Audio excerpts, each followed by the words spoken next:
Does Intellivision owe investors money for games? Let's talk about that. First, let me just make it clear, I am not a lawyer. I'm not a legal expert. If there are legal experts out there who want to weigh in the comments below, I always welcome that. But I did talk to a few people who I trust their opinions, who know more about this stuff than I do. And basically, from what I understand, is there could be a case here. It's not necessarily open and shut, but it does have the potential that if this came to a court of law, that the court could rule in favor that investors are owed money. So what am I talking about? Because no systems have been sold, but games, that's a different thing. So here we are on the Republic page, raised over $11 million just on this page, almost 10,000 investors, 9,400. So there's a lot of investors out there who might be owed money. And let's look at the terms. They weren't just getting money from the systems, they were also going to get money from games. 25% of all revenue derived from purchasable games you could buy. You were supposed to get, during the first tier, 25%. And as they earned money, those proportions would go down. But let's be honest, they haven't cleared tier 1 yet. And if you go to the SEC documentation related to this that's publicly available, under revenue, it says, for purposes of clarity, revenue includes all amounts derived from commercial exploitation of the licensed system, including through in-app purchases, advertising, and subscriptions. Remember, subscriptions, and any amount received or credited by third-party publishers and distributors. Any advances or upfront license fees from third-party publishers and distributors, as and when such advances are recouped by such third-party publisher or distributor as applicable, but not at the time of such advance or license fees are paid to developer. So when I read that, it's not just the games that Intellivision sells, it's if third parties, license games and sell them. So let's go on. How about this? Let's talk about the physical product. Should they be paid for their physical product? In the email on 10/10/2021 that they sent to their mailing list saying, hey, we have these physical products available, what did they say? Intellivision is offering 3 different what? Game packages. That's from Intellivision themselves. They were talking about these as game packages.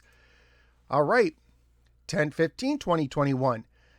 In another email, they say, last opportunity, our initial allocations are nearly sold out. Well, if I'm an investor and they said they were selling these things, and by the way, in the same email, they say they're offering 3 different game packages, either the 4-game pack or 8-game pack. If I'm an investor, wait, you sold games? You're almost sold out? Great, I should be getting some money. And then in another email, this was from 10/27/21, what do they call the physical product in this image? Boxed edition games in stock and ready to ship. So people could buy these. So these are purchasable, according to their own definition, games.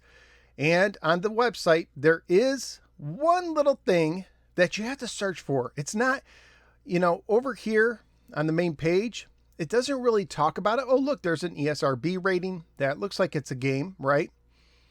But if you look at the e-commerce policy, this is the only thing that perhaps they could hang their hat on, is that they said, let's go down here.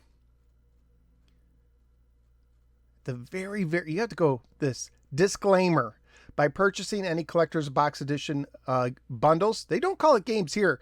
You agree and understand that what you're purchasing is a collector's item. Now it's called a collector's item, even though in the email they call them games. 4 or 8-game titles, well, there it's games.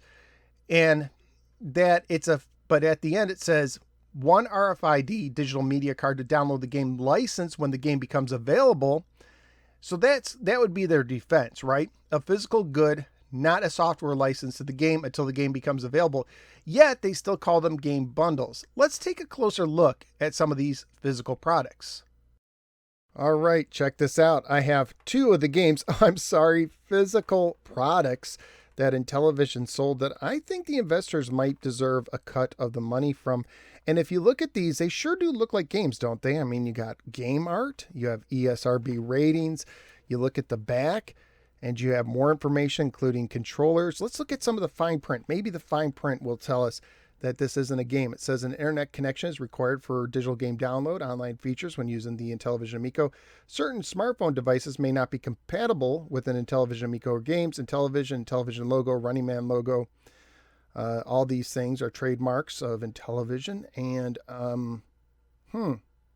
warning about seizures. Man, a physical product can't really give you flashing light seizures, right?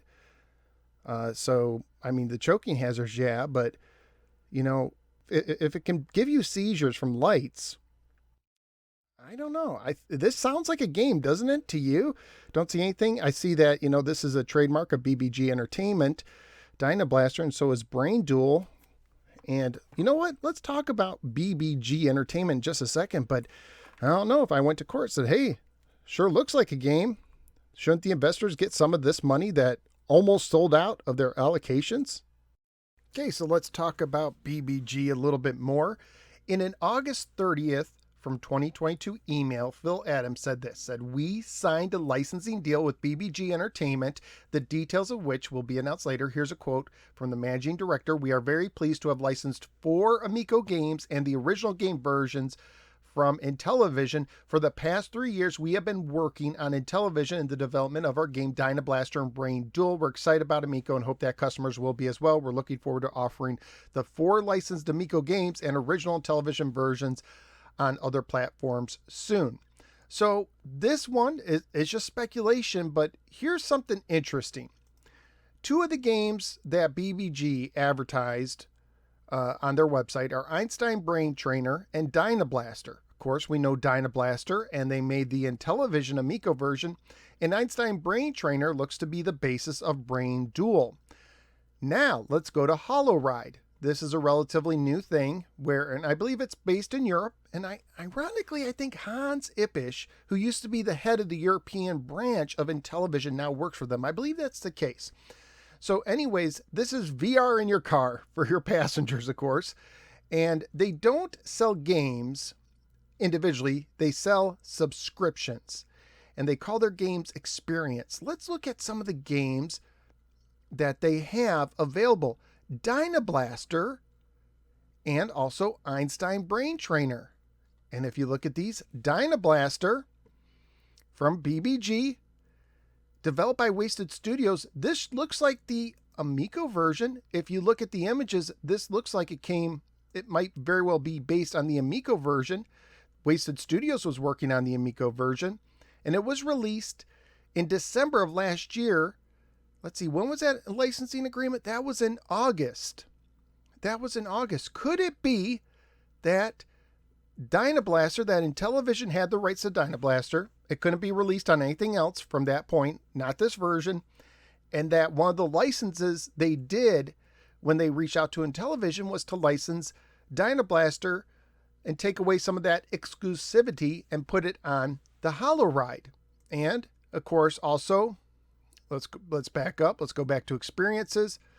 Let's look at Einstein. And this was released on 11/2. So again, after the agreement. So could it be that they licensed Einstein Brain Trainer to become Brain Duel, and that, Amico had exclusive rights to it at that point, and BBG relicensed it back so that they could include it on the HoloRide, which is getting paid via subscriptions. And if that agreement that I read is, if I'm understanding it right, when there's a game that Intellivision has the rights to and it becomes part of a subscription service, the investors should get a piece of the pie of that subscription.